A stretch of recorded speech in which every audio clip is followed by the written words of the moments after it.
Hey guys, Prove the Wizard here, coming at you with a bit of a different video today. We're going to be talking about a movie that is near and dear to my heart, Night at the Museum. And I've always wanted to sort of talk about it because I don't see a lot of discourse on it online. I know it's going on almost 20 years old now. It came out in 2006. So, it's not going to be still as popular as it once was. When this thing dropped, I remember that it was all the hype, it was all the rage, all the kids were talking about it and quoting "Dum Dum, give me gum gum," all that great stuff came from this film franchise, and I don't see it talked about enough. So hopefully, in this video, I will incentivize you to go watch it and sort of appreciate it from a standpoint like myself. Just diving into some of the pre-production here. By this behind-the-scenes video, which I will link. All of the sources to the videos and all the footage that I got will be in the description. Everyone seems to know why they're there and the kind of movie that they're making, especially Sean. In some of these clips that I'm going to show you, you can just really see the passion and how much he really wants to make this movie, how he wants to make it.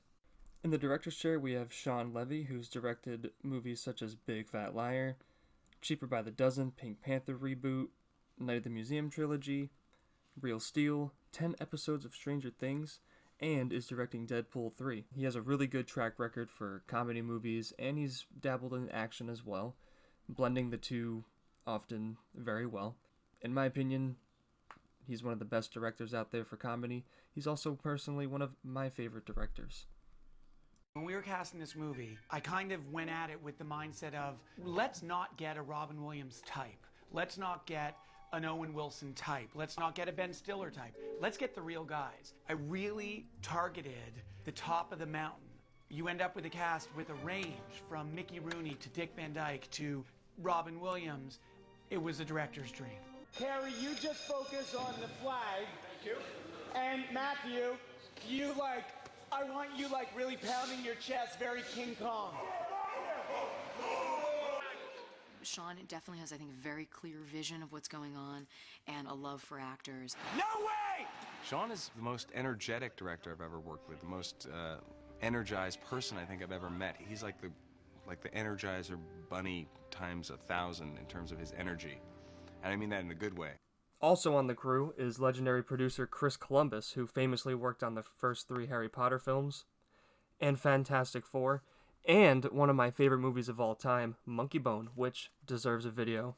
But in my opinion, he is the sole reason why this movie has just that extra dash of magic to it. The special effects and everything looks so good, and he just has a knack for that brand of kids' adventure movies. That style of storytelling really down. Everyone knows what they're there to do. The vision is so true and realized by the actors and all the crew there. It just seems like they really were able to sort of let loose, and they didn't have any, restrictions from the studio. With names like, obviously, Ben Stiller, Robin Williams, Ricky Gervais, Owen Wilson, Steve Coogan, Carla Gugino, I'm gonna butcher her name, I apologize. And there's even a cameo by the late Charlie Murphy. What I'm saying is, for the type of money that they pay A-Rod, he ought to be bringing home a World Series trophy every season. You know what I mean? And with the old guard there being legendary actors of the older generations like Dick Van Dyke, Mickey Rooney, and Bill Cobbs, all legends in their own respect. Ben Stiller is, in my opinion, and hopefully he doesn't see this because it's critical that, I pretend not to be that impressed by him, but he's got this brand of comedy that is really unique to him. Fetch. He's kind of started a dynasty. His parents, Stiller and Mira, were wonderful. He's inherited that innate sense of timing. Grew up about 5 blocks from the Museum of Natural History in New York, and the idea of everything coming to life at night there is just sort of a really appealing idea. To me, it just felt like something I'd want to see. You always think, what are these, at night, maybe they move. Last time I shall ever do so. Is that understood? Yeah, I mean, Yes or no? We better go. My girlfriend. Oh, no. Strictly professional relationship. We're just two botanists with a fondness for beavers. Of course. Yeah. Hey! And I just want to take some time to say a piece quickly about Robin Williams.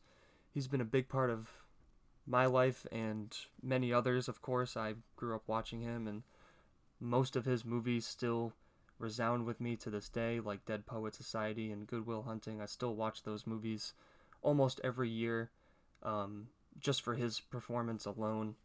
And everyone sings Robin's praises here. There's something about Robin where we just knew and he could inhabit this larger-than-life character perfectly.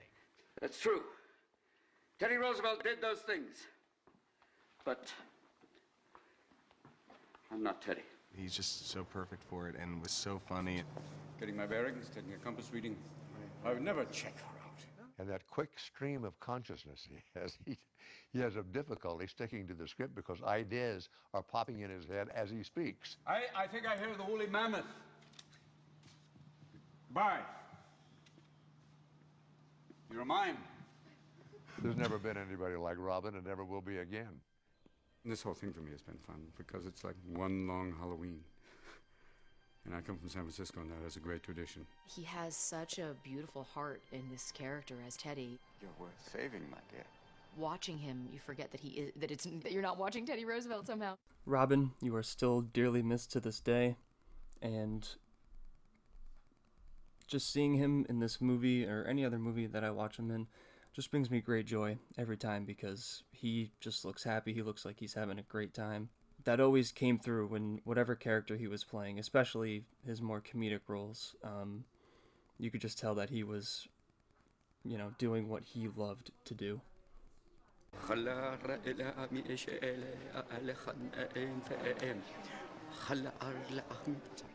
From day one, Teddy Roosevelt had to be Robin Williams. Here's an interview following the third movie in the trilogy, and still everyone is just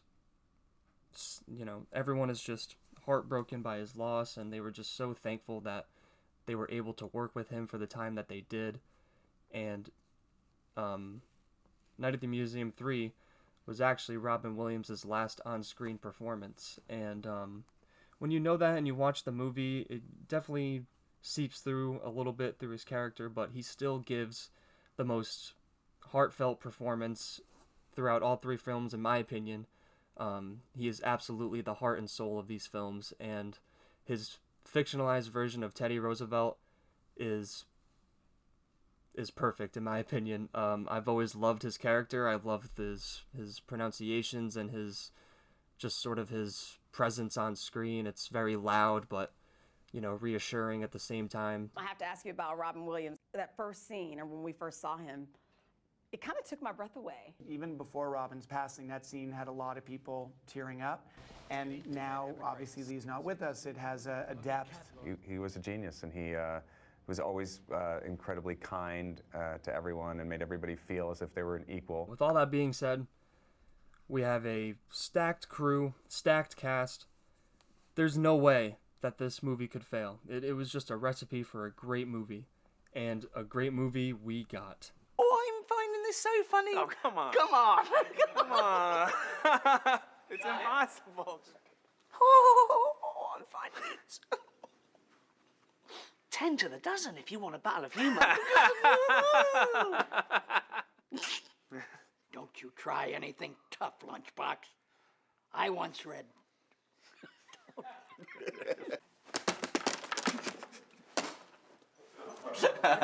I'm now going to go through some of my favorite scenes and moments in this movie. Into the job, the three of us realized that like everything else in this museum, we got new life at night.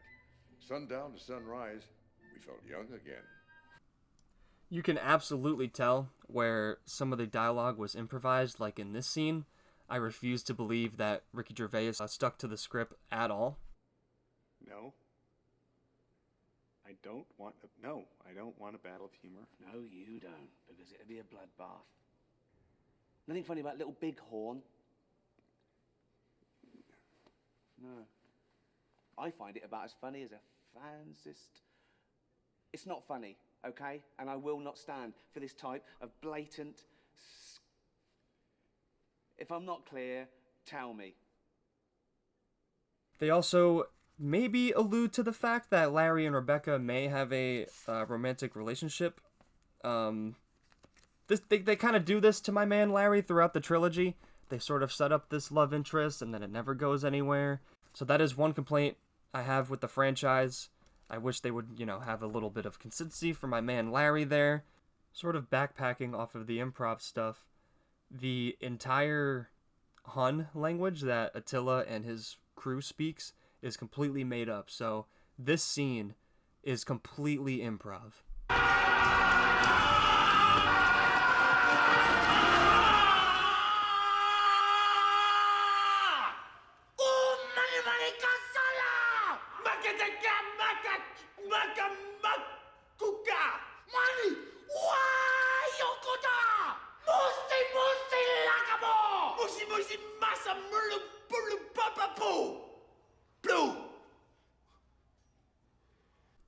There's also this really, really strongly executed callback where Dick Van Dyke's character tells Larry to do some research, and out of frustration, because out of his, his first night, he kind of got messed up a little bit by all the exhibits, so Larry goes and does some research. Later on, Dick Van Dyke's character, named Cecil, is attempting to steal the tablet, and he's riding a stagecoach through Central Park. I know this is ridiculous, but because Larry did his research, this happened. Last chance, Cecil! Stop the horses or I will! They can't be stopped, Larry. Don't you know your history? These are money carriers. They were trained not to stop for anything but a secret word. Really? You mean a word like... Dakota!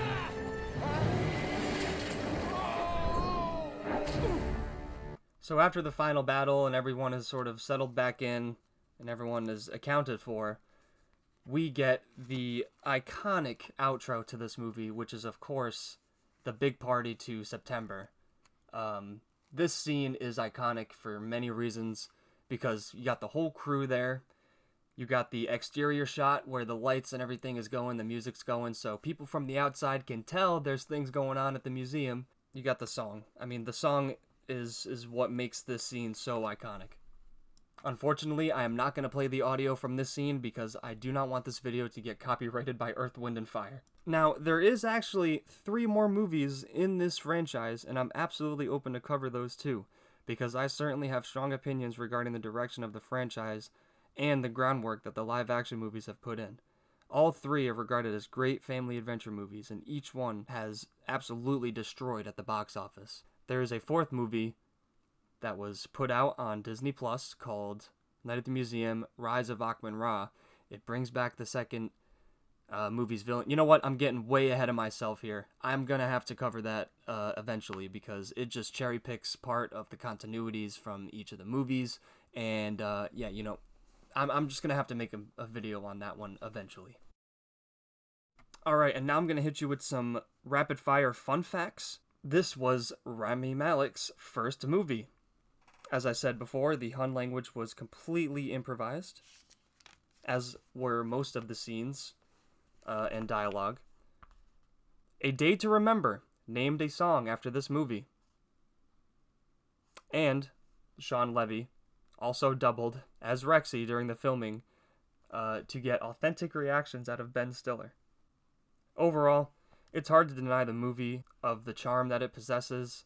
It's one of the rare cases where the stars align and the director was able to make their true vision of the film. All the pieces fell in the right place and every casting decision was perfect. It's just one of those rare cases, when a movie is made the way that it was supposed to be made and everyone involved knew why they were there, what they were doing. So that's why I believe this movie should be appreciated just a little bit more than it currently is. Like I said, I don't see any videos or people talking about this movie, although it did get a little bit of popularity on TikTok recently, which is part of the reason why I was reminded of this franchise and wanted to make this video.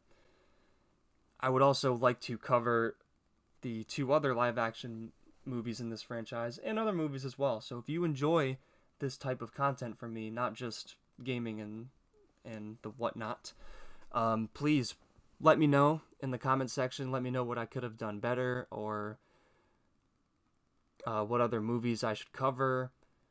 But I am a film enthusiast. I love talking about movies just as much as I enjoy playing video games or reading comics or anything like that. I enjoy all mediums of storytelling.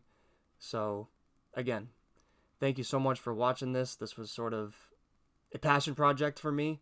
I just wanted to talk about this movie and hopefully get people to go and watch it, which, by the way, 1 and 3 are on Disney Plus, not number 2.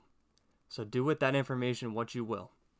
Anyway, this is Prue the Wizard. Thanks again for watching, and take it easy.